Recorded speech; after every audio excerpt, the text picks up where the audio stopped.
Welcome to another Bensday with Batgirl and Ben, and this is episode 54. Ben, 54 episodes. That is pretty crazy. And we're getting ready. I think we're 4 or 5 away from episode 100 of ATV. So it's crazy the milestones we're hitting these days. Yeah, it is. I mean, I know I've done well over 300 videos for Star Citizen right now, and that's while going to school full time and working full time for a fruit company that makes computers, which is strange.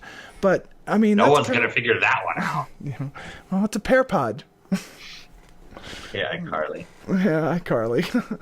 Yeah, well, I just can't give my opinion on things. It's not wrong for people to know who I work for. You know, Scott Manley works for us, right? I did not know that. Yeah, pretty good, right? Not only does he work for us, he's one of the programmers on Siri. So whenever you curse out Siri, you can say, "Curses, Scott Manley." I'm definitely going to try that. No, he seems like a good guy. Oh, he is a good guy, I'm sure. We've talked occasionally, but I could never get him on the show because he is a busy person, and he is active when it's 4 a.m. my time. It's kind of crazy.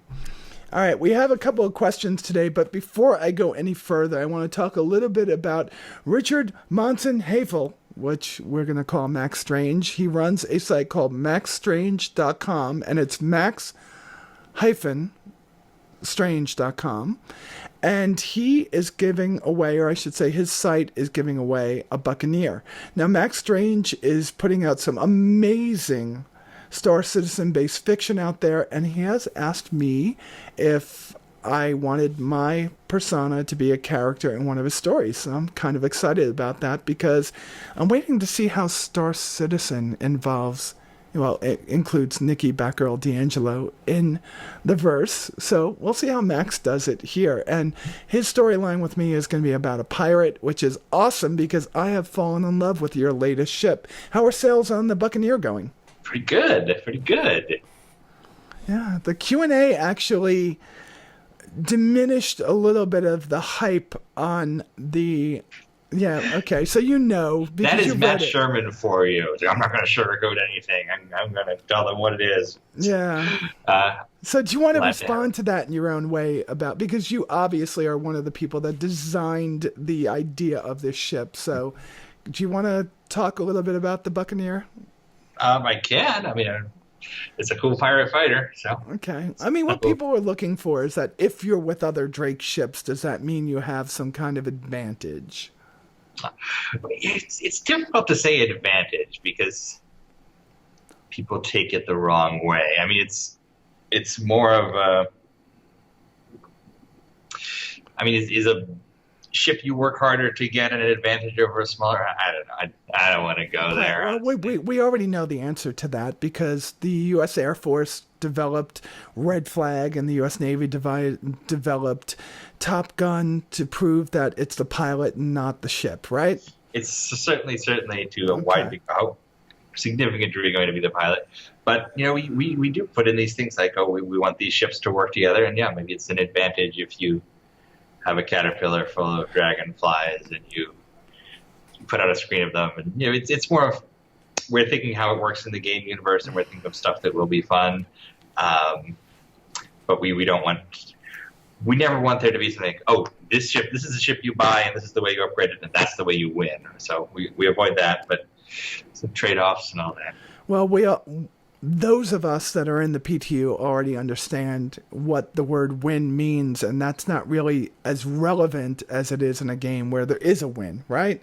This is more of a true open world MMO. So in the beginning, when you talked about Drake ships, you talked about them being lighter, easier to maintain, and less expensive, and thus they were very popular with the pirates.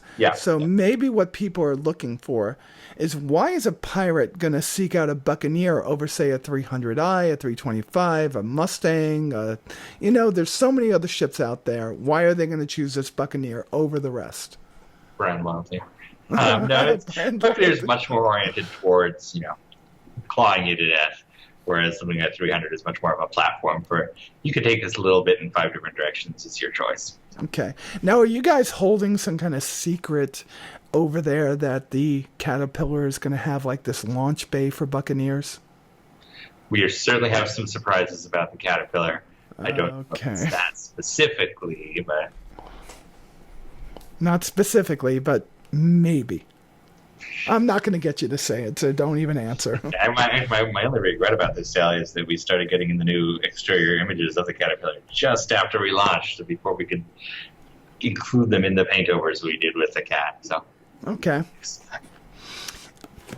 So we're going to talk about some of the questions from our people. I'm going to ask a question from one of our fellow enablers, but also somebody that definitely is a patron of the show. If you want to be a patron of the show, go to patreon.com/Batgirl. You can help me deliver these episodes on a weekly basis. And if you think YouTube is easy, try working a job, having children, going to school full time, and you'll see how hard it can be. All right. Why are I do not think YouTube is easy, man. Oh, yeah. and, you know, we have to be there to take all that crap for how bad our shows could be sometimes. I'm sorry for that bad show, whenever that was. Eddard Hawk wants to know, why are the backers who purchased the Reliant variant given a temp ship of the Aurora MR instead of the Reliant Core? I really looked forward to seeing the Reliant in my hangar. And what did I see? A lowly Aurora MR. We don't specifically do hangar loaners anymore, and we haven't even done the matrix for 2.4 yet, so not a worry there.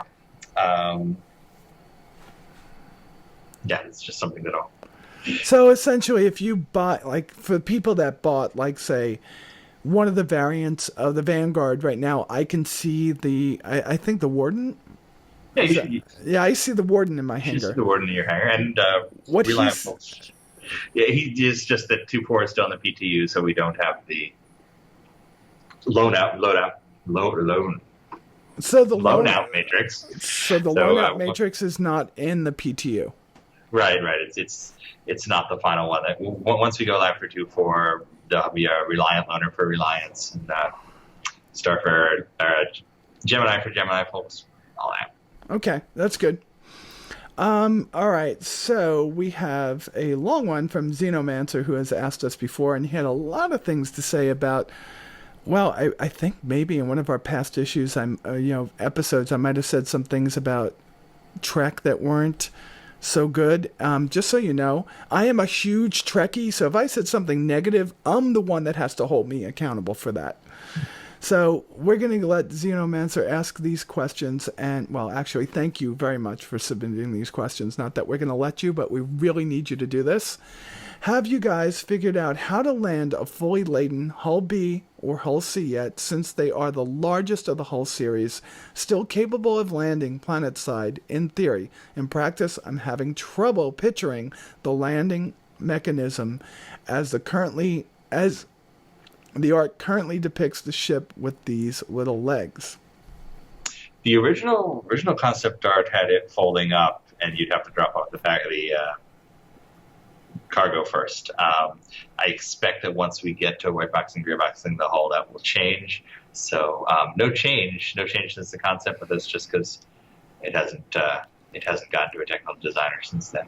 Okay, that's good. And I think in the past what you guys said is the lower portion of where the cargo goes would have to be empty for it to land planetside. Otherwise, you need a Hull A to come and get the cargo and move it to planetside, correct? Yeah, and we're doing a lot more with that kind of ground-to-surface thing right now as we build out some of the little snub fighters and come up with some of the logic for them. Okay. So right now, when you take like a snub fighter, you can go around the Port Olisar station, but you can't go any further. Is that essentially what is going to be the case with the Hull A? No, the Hull A will have a full quantum jump drive. Oh, we'll have a quantum jump drive. Oh, yeah. I mean, it's a little hauler, so it's designed to... It just won't be able to jump from system to system, right? No, it can jump from system to system. Oh, wow. I'm going to have to repurchase my little bug. I love that little ship, but I got rid of it to buy something else. It's just a cute little pickup truck ship, but it's fully capable in that regard. All right. Awesome. I have another one from Xenomancer, and then we'll move on to someone else. When we enter a planet's gravity, will there come a point when stopping our forward momentum will cause us to crash like an airplane? Or will we float in the sky because future science? My guess is you will crash and have physics, but that is a question for a physics programmer and not me. I know we don't want to do it like Wing Commander 3, where you can just hit backspace and hang in the air when you're on a planet, because it's just space with the ground drawn on. Well, we do have to admit that when they're in atmosphere, no aerodynamics, they've already said this, are actually coming into play. So essentially, they should be able to float in sky because, like the X-Wings, they might have repulsor lifts. Who knows? No, I think it'll be a little more challenging than that. And thank you very much, Xenomancer, for being one of my patrons. I really appreciate it. All right, so Amon Morell4, I think that's his name, or is it Morell? Oh, it's Morell. All right, and he said, is there a plan for a starter or smaller ship for passenger transport? I really like the Starliner, but the ship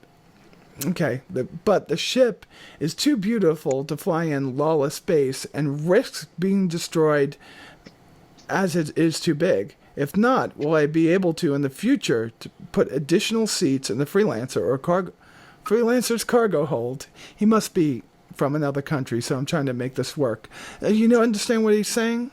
Yes, I mean we do have some passenger-focused smaller ships. There's the VIP seat in the 300. There's an Argo version with the passenger pod. We also, when we were specking out the Starliner way back when, what's the Argo again? That's the little.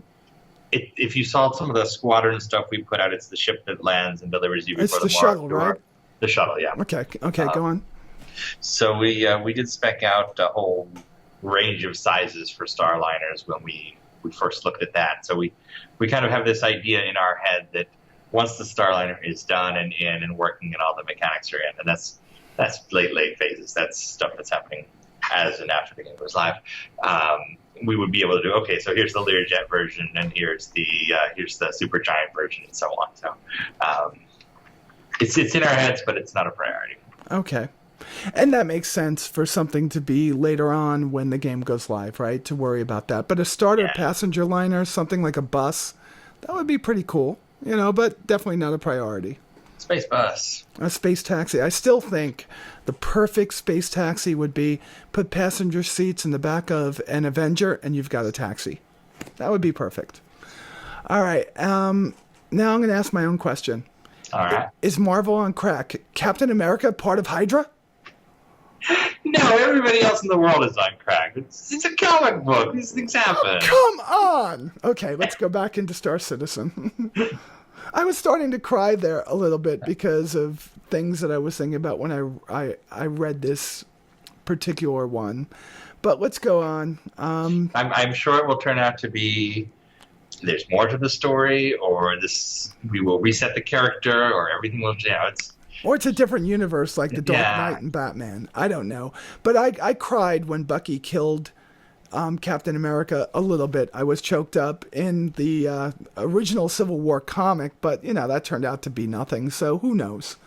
For those people that don't read comic books, I'm sorry, but, this matters. Captain America is my hero.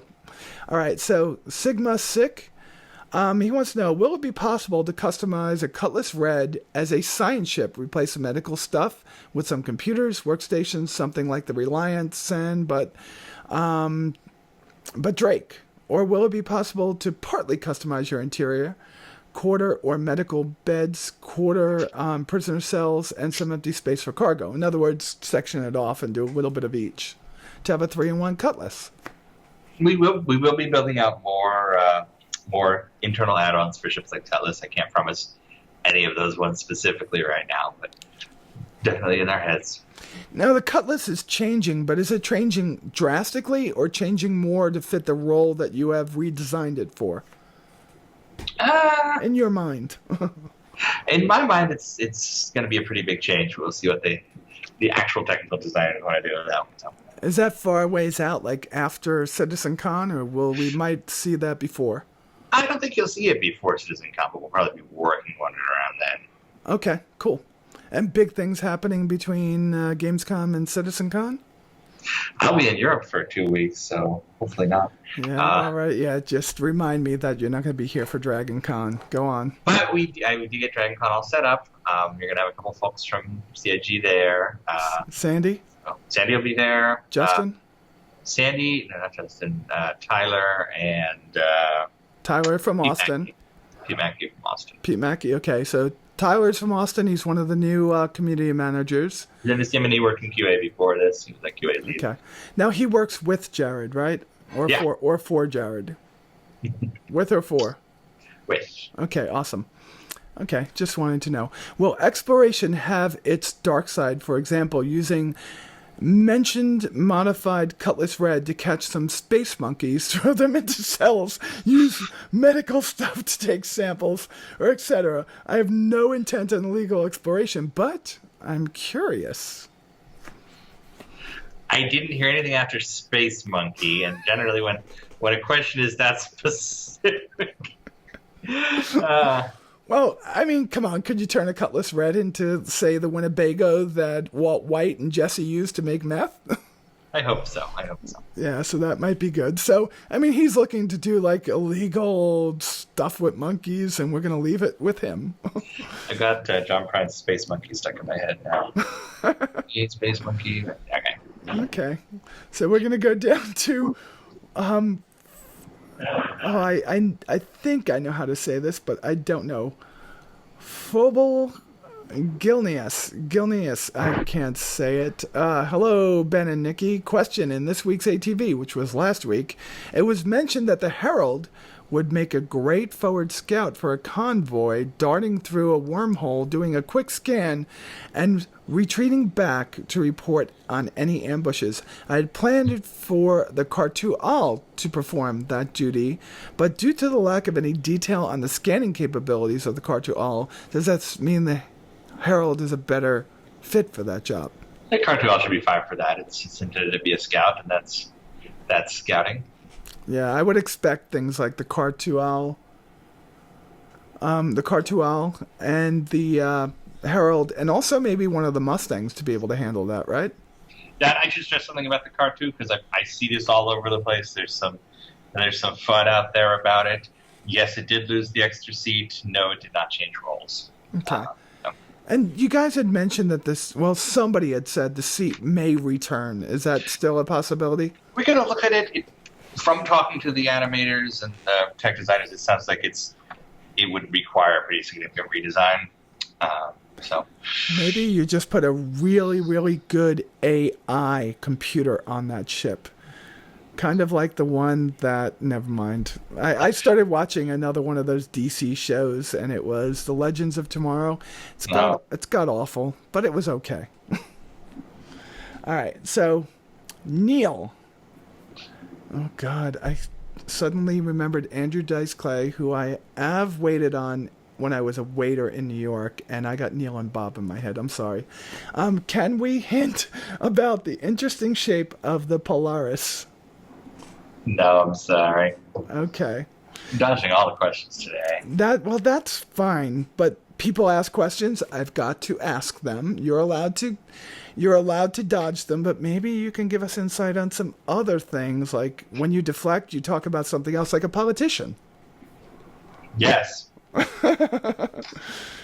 You ask a question about Medicaid, and you start talking about the defense, or vice versa. I believe in freedom. It's one of the most important things to Americans these days. And I think that anyone who doesn't believe in freedom, including and especially my opponents, are bad people. Okay. Does that answer your question? Okay, so smuggling has been brought up a few times with the Buccaneer. When will we find out more about the hidden compartments and fake ship parts? When we introduce more of the piracy stuff. Tom Solo style. Okay. Sensor webs and whatnot. All right, and Neil's last question. He asked a bunch of them, but I'm going to ask this one for his last one. Every year you have the anniversary sale. Will we see the 890 jump again in this year's anniversary sale? Or is that something that you're holding close to, like not having many of them out there? TBD. We definitely will bring it back at some point, but it's one of those ones where I want to have more on it before we offer it again. I don't know about the anniversary sale, but we'll definitely have an 890 event sometime. It's tough to do those now because in the beginning there were just maybe there was 100,000, 200,000 people that were involved with it, and maybe a few thousand that actually wanted the ship. But now you have hundreds of thousands of people involved with this. That's going to be as bad as what my.com or Obsidian did with Armored Warfare last weekend, where they said, come on and try to buy a package, and it was gone in 30 seconds. That's another thing. We understand the necessity for sales like that. We also really freaking hate it. So, sales where you limit the number of ships. Okay. As someone who has tried to buy many Mondo posters and succeeded perhaps twice, it sucks. You understand. Yes. Okay, and that's maybe one of the reasons why we're not seeing these ships of these sales of the limited ships, because it is really not a very good customer experience, right? Yeah, and it's frustrating for everybody. It's absolutely frustrating for everybody, and for us, it's frustrating. It's basically free money. It's all another 1,000 interests. Here's some free money, but it's not worth it if it's making people that unhappy. So we need a better way to do it. And there's more to it than that, right? Like you, and when I say you, I mean CIG, so not Ben Lesnick, but CIG has a different idea about the role of these ships and just how many would be in the universe. So that's something. Can you explain like how you're thinking about that, like keeping those numbers low and why that's important? Does that make sense? More of a balance thing. We kind of envision different starting scenarios. I think especially with the large ships, people don't appreciate how difficult they are to get started. So we don't want that world where there's a bunch of different levels to it. Everyone can have the best, right? And it's not even that it's the best. I mean, I guarantee you a lot of people, if you start the game only with an Idris, you're probably not going to immediately have as much fun as somebody who's starting with a M50 or an Aurora or something. Okay. I mean, I have an M50, I have an Aurora, I have Constellations and Carracks, and I'm one of those people that spent money on ships because I like to support the game. I know that it can make all these when the game goes live. So the 890 jump is still going to be available when the game goes live, right? Yeah. Okay. Yeah. And is it still something that you're going to hold in limited numbers and have you jump through hoops to get? Yeah, it'll exist in limited numbers in the world also. It'll be prohibitively expensive. It's this stupid super luxury yacht. Okay. There's a Freudian slip. There's a super luxury yacht. They produce them in limited numbers. I'm sure there's an RSI factory that's pumping out 30 Auroras a minute, and there's an Origin shipyard somewhere that's carefully detailing the leather on an 890 jump and producing one every month or something. So it ties into the economy of the game world where these ships are less common and they should be fought for, earned. Okay. I have a question from Pappy Boynton, who is our art director here at Star Citizen Addicts Anonymous. He has a question about the Carrack. The Carrack has a scout ship, but will the hangar be able to accommodate any other small ships? No, you're going to be pretty... It's more like a drone, right? Well, I can't say what it's like because we have a cool surprise for it, but it's gotten beefed up a bunch, and Carrack owners are going to be like, yes! So, finally, I win. I lost when I didn't get my Starfarer, and you guys raised the price on that. And I feel like I lost when I didn't get a Caterpillar. Will that be more expensive when it goes for sale again? I think what we're going to do for the Caterpillars have one more sale at the current price to show off some of the concepts. $200, right? In fact, somewhere around there. I hate bragging about this stuff, but we just got in a video today of the new interior, and it's cool. Good. So I'm excited about that ship, and I'm hoping for a launch bay for Buccaneers. But if you don't do it, that's totally okay. Buccaneer isn't the only ship that Drake makes. I know they make Dragonflies, and we don't know what that looks like yet. That would be awesome if you do that too. But Snubnose. Oh, That could be a good thing. Motorcycles on a caterpillar. All right, and the second piece is, let's see, he has a number of questions here. I want to talk about his flight suit question. And this is the last question tonight. Currently, flight suits are complete to wear. Are future iterations allowing different helmets, different suits, and I'm going to add this, different jetpacks? Yes. In the future, you will change some of that stuff.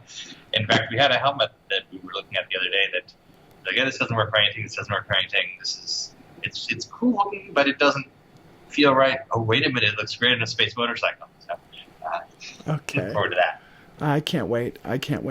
Ben, that's it. I know I went a little bit longer than I wanted to, but I didn't realize how many questions I didn't get to ask this time. People, you are wonderful. Keep the questions coming. 2 ways to get those questions to me. The easiest one, ask the question down below. And since we're getting more and more, guys, start, I'm sorry, I'm losing my voice again.